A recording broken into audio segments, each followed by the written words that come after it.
Setback for respondents in election petition hearing as Supreme Court dismisses the application for a count of all documents presented by petitioners to back their case of electoral irregularities.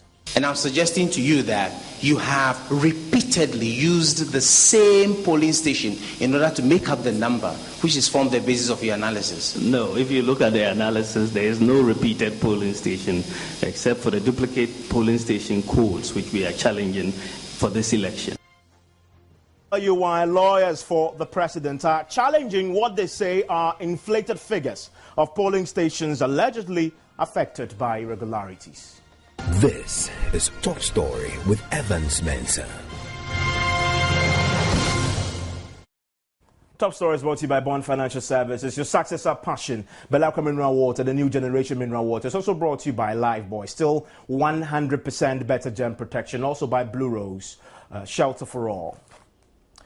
It is a fundamental challenge that questions the very basis of the 2012 election petition at the Supreme Court. Now, lawyers for all respondents in the ongoing election petition hearing today challenged the number of polling stations the petitioners alleged experienced statutory violations in the 2012 poll. NPP flag bearer in the last elections, Nana Addo Dankwa Akufo-Addo, and two other petitioners have sworn before the court that almost 12,000 polling stations had instances of irregularities and blatant violation of electoral laws. After days of cross-examining the NPP running mate, Tony Litha, counsel for President Mahama, told the court they have evidence to prove that the number of affected polling stations is far less than what the petitioners have presented to the court. Now, he therefore applied to the court for a recount of the documents presented by the petitioners.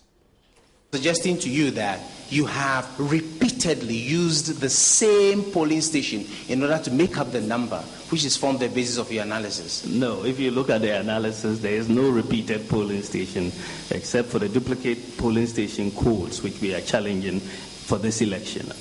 You will see the analysis from number 1 to 11,138, and you will be challenged to find one duplicated record. And I'm suggesting to you that if we count one by one each pink sheet that you have exhibited in this court, we are nowhere near the 11,000 plus you have mentioned, polling stations you have mentioned. Well, I think we will be, and that has to be done, I'm sure, at some point.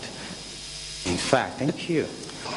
My Lord, respectfully apply at this stage to have a referee appointed, maybe if not immediately, sometime soon, to count the pink sheets that have been submitted as exhibits before this court.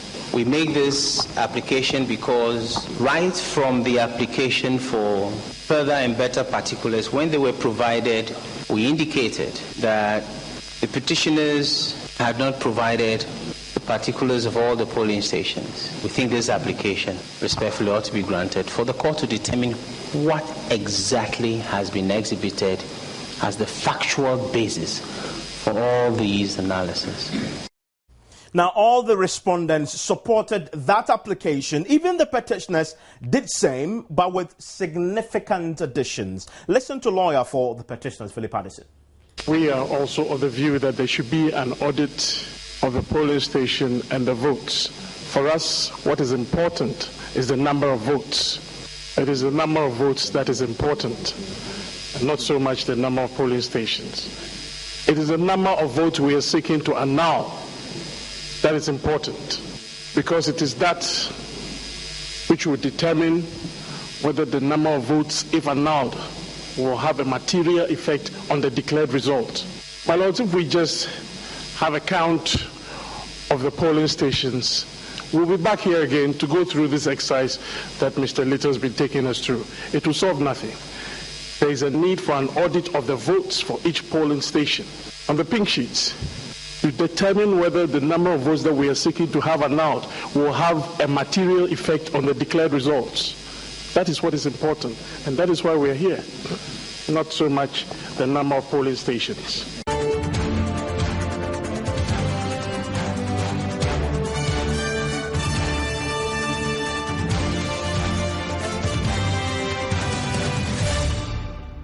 Well, that addition that demanded an audit, not only of the polling stations, but also of votes cast, drew objections from the respondents, forcing the panel to take a break to consider a ruling on that application and consequent objections. And once again, for the third time in this hearing, the respondents lost that ruling.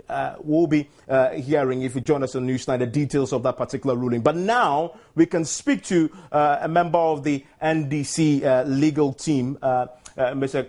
Victor KOJOGAH ADAWUDU, who's joined us on the telephone line. Also joining us right now is a spokesperson for the MPP team, Mr. BOABENG ASAMOAH. But I want to start with you, Mr. ADAWUDU. You were in court today. You have the ruling of the Supreme Court panel.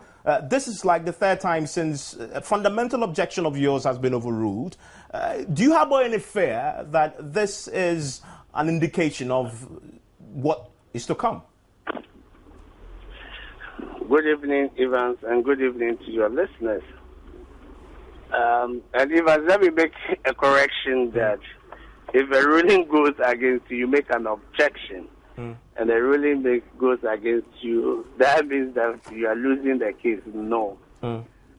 Objection just means that when an evidence is going into what has to be admitted, if somebody is saying something and you don't think that should be part of the record, then you need to object and say legally reasons why it should not be objected.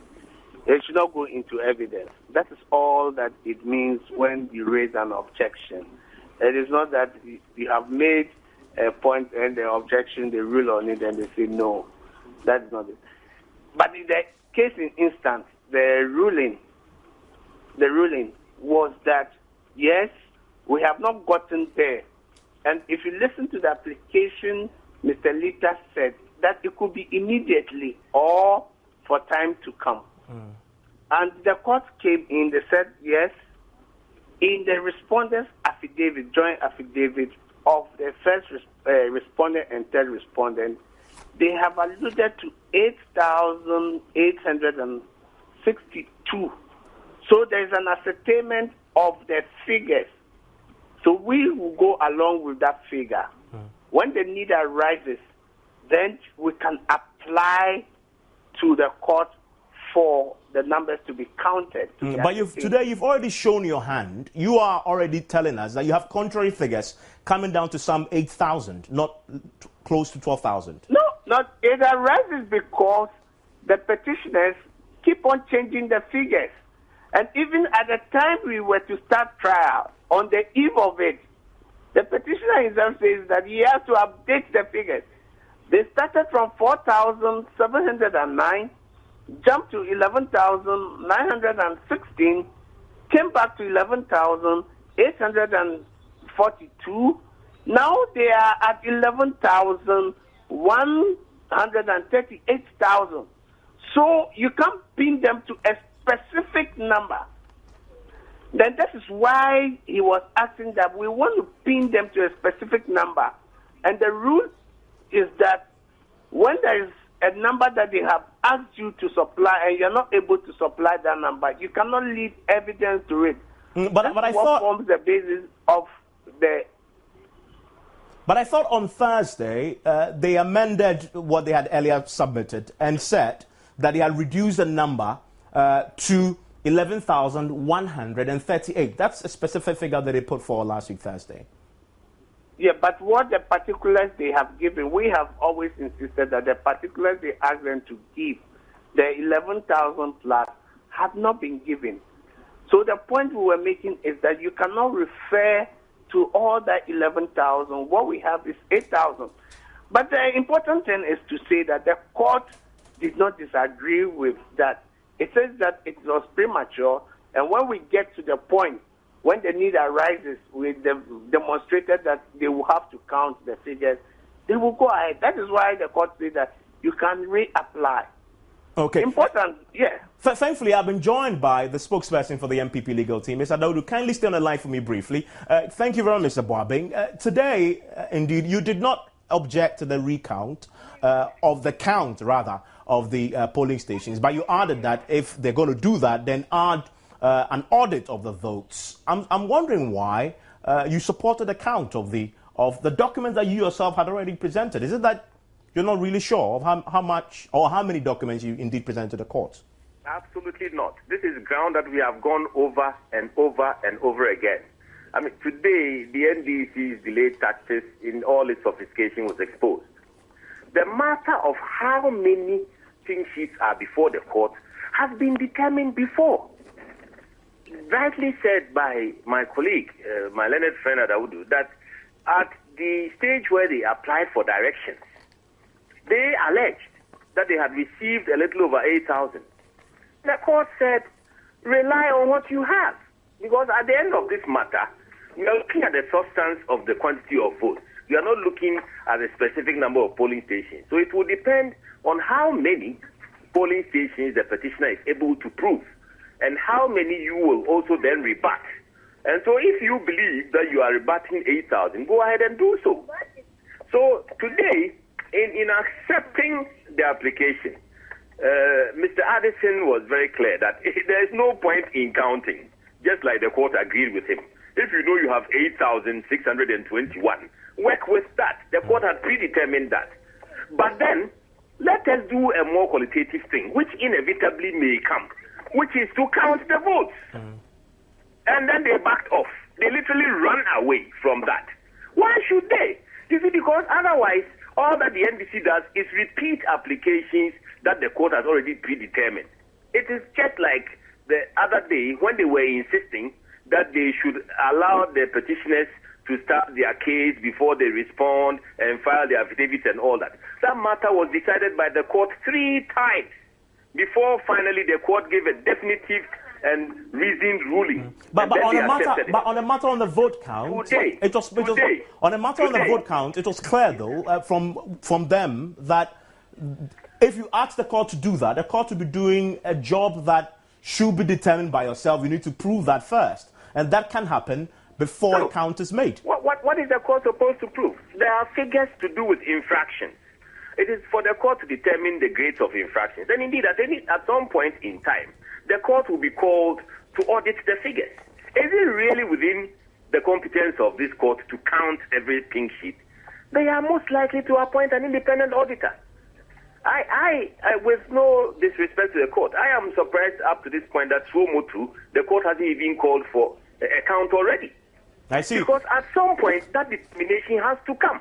I see. So the court has made it clear that what has been alleged is not a case dependent on the quantity of polling stations, but the quantum of votes at stake, and whether those votes, if determined to be illegal, have had an impact on the declared result. Mr. ADAWUDU is still with me on the line. Mr. ADAWUDU, the court today asked that both of you agree on who should be that referee who do the count. I don't know if you conferred with your colleagues on the other side to agree on a name. Well, I think that the ruling has come, and the ruling is that we are not going to appoint anybody as of now. So I don't think there is a need to go into those matters of who we intended appointing or not. Okay, a quick question, a quick follow-up. Yeah. Quick follow-up to that. The court also said, yes, they are overruling that objection and indeed not granting you the application now, with room for you to indeed reapply. Are you going to reapply? No, when we get to the stage where there's a need for us to reapply, I believe that we will do so. And let me quickly say that Mr. Boabeng was saying that we applied and we keep on repeating applications as to when they gave the directive that we should all file our affidavit. I can say the first respondent and the third respondent never filed any application for clarification. It was EC that wanted clarification. So if he says that we were reapplying, repeating applications to delay, I don't think that it's contrary to what he's saying. Secondly, I believe that we are moving, and we as a party, the NDC and the first respondent, Mr. John Mahama, wants to prove and go into the matter, expose the credibility that their case suffered. So at the end of the day, where they are asking that a full audit should go into it. Mr. Lita made it clear that until the cases have been proved and we know the legal effect of those cases, that is when we can ask for a full audit into it and know the figures and see what effect will the figures have on the decision. So it is not as if we don't want anybody to do the auditing. No, the auditing should not be done now. It is when we finish the case, the trial, and the judges can ask that let's look at the figures and audit the figures. But not when the case has not been proved. And I'm sure that's in the offing sometime in the future. We'll wait to see if indeed that count will eventually happen and anybody will indeed apply again, as the court today intimated that any of them can indeed apply. Thank you very much, gentlemen, for your time here on Top Story. That's a member of the NDC legal team, Mr. KOJOGAH ADAWUDU. Also, he had on the line spokesperson for the NPP legal team, Mr. BOABENG ASAMOAH. If you want to join us on Newsnight in a few minutes, indeed in some 50 minutes, we'll tell you what's happening across the country as far as the strike by the doctors is concerned. Now, they are not even attending to patients in critical condition. We have our reporter stationed at various hospitals across the country. We are gauging the impact of that. You want to join us on Newsnight on radio for the details. My name is Evan Spencer. Top Story is brought to you by Bond Financial Services. Your success, our passion. Belacro Mineral Water, the new generation mineral water. It's also brought to you by Lifebuoy, still 100% better germ protection, and Blue Rose Limited, shelter for all.